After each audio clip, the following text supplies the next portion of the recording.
As the industry continues to embrace technology and moves closer to the often hyped up metaverse, we're starting to see more and more examples of virtual artists taking front stage, amassing huge followings and causing controversy as they do so. In this video, we'll take a look at the controversial rise of the virtual music artist, how they are attracting new audiences, and all the friction that they cause along the way. A virtual artist is essentially a persona of a manufactured singer or group, often represented in visual form. These personas are often managed by a team of people behind the scenes, but the interaction with the audience is positioned as being direct with the artist. A couple of examples of virtual artists are Hatsune Miku, who was created as a byproduct of the development of a synthetic software voice bank and performs live events in Japan as a hologram, and Polar, a virtual artist who amassed over 1 million TikTok followers and 300,000 YouTube subscribers in less than 5 months of being created by the Soul Publishing. Quite often, the music they produce is actually the work of humans, but as AI technology improves, we will no doubt see things become more advanced, moving from the current approach, where these artists are essentially a frontman for the music created by real musicians behind the scenes, to them actually linking up with an AI that is producing music based on inputs provided by the team, and eventually the virtual artists themselves.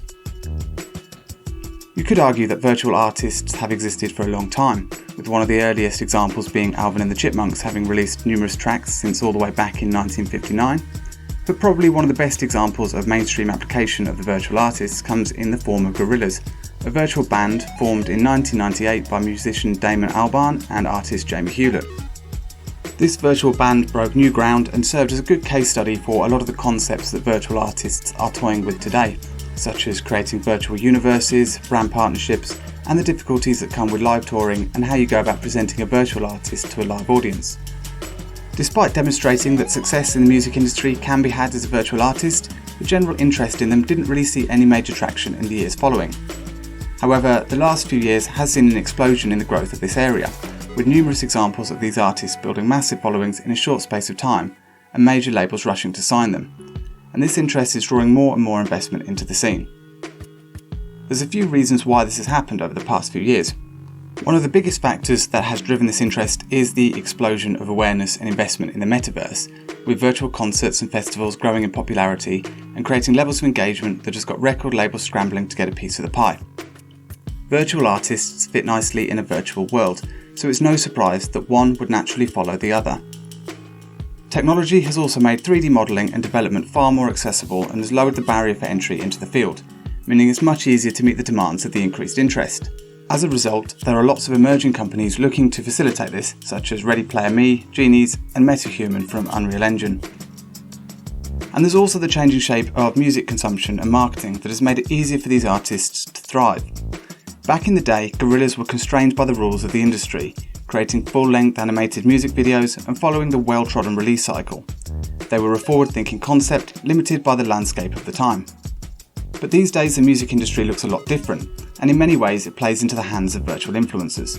The rise of TikTok has changed the way that artists approach visual content, with a well-produced full-length music video being pushed aside in favour of a smaller, more consistent output of content to keep an audience engaged. In today's industry, there is no central point of contact with an audience, and artists are expected to be able to push out content across all their platforms on a consistent basis, while also meeting all the other responsibilities placed upon them.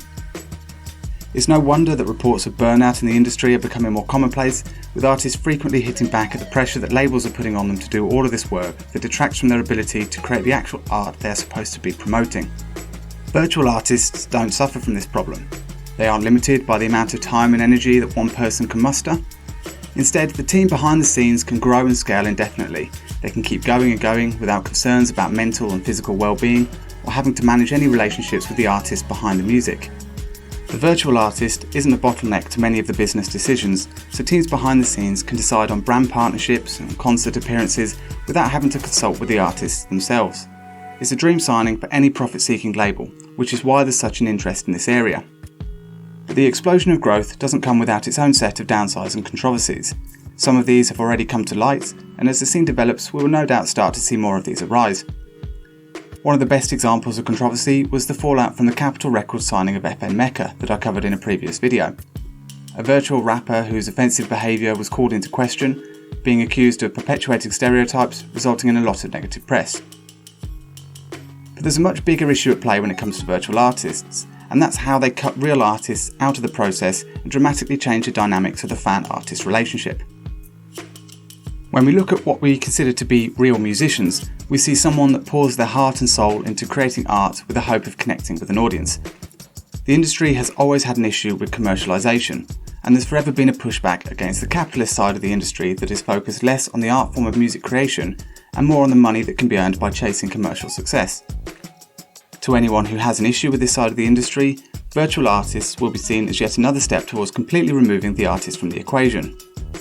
Depending on how they are handled, virtual artists can be seen as the ultimate realisation of a manufactured pop star, created by a team behind the scenes whose main goal will be to maximise the reach of their creation, with the art form taking a back seat. These artists will be driven by data that dictates everything about them: the way they look, the music they make, the platforms they operate on, the way they interact with an audience, and the trends they jump on board with to maximise their audience reach. These artists won't be paying their dues like many real artists who struggle for years to build an audience. They don't have to worry about communicating their authentic selves in the same way. They can just hijack the prevailing culture of the time. Now, all of this won't be true for every virtual artist out there. Just like gorillas, there will be examples of real musicians who adopt this approach out of their love for technology and use it to change the way they communicate with their fan base. But for every example like this, there's no doubt going to be a handful more who see an opportunity to make some easy money. Everyone is going to form their own opinions on whether virtual artists are a good or bad thing. Where some may see the destruction of art, others will see the creation of it. When technology changes an industry, there is always pushback, but ultimately it's adoption that determines what society wants.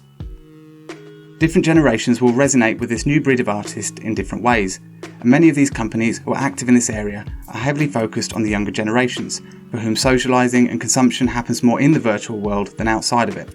And as technology develops to the point these artists can develop their own music, the lines will be blurred even further, and questions will be raised about whether artificial intelligence can create real music. The future of virtual artists is hard to predict. In the short term, expect to see more virtual artists emerging, as well as more real artists adopting a hybrid model, where they adopt virtual avatars to exist in these worlds. We've already seen examples of this, with one being Grimes' development of the virtual avatar War Nymph. And as for those musicians who struggle to see past the cartoonish avatars that are often adopted by these artists, and don't see how this could relate to their craft, there can still be value in adopting a virtual approach to the art form. This concern is addressed by Inderful, the CEO of Pixelinks, in this article from Rolling Stone, where he states, "Any artist that's visually stimulated, who naturally works with multiple dimensions of content, not just music, for that kind of artist, this is like a renaissance of creativity. It's a completely new canvas for them to think about how they express their creative vision." But the long-term interest in virtual artists is yet to be seen. At the moment, there is a novelty factor that is helping to catapult them to success. But as they become more commonplace, in a world where everything is becoming virtual, will being human be what helps you to stand out? Or will the technology open up the door for artists to communicate with their audience in an entirely new way?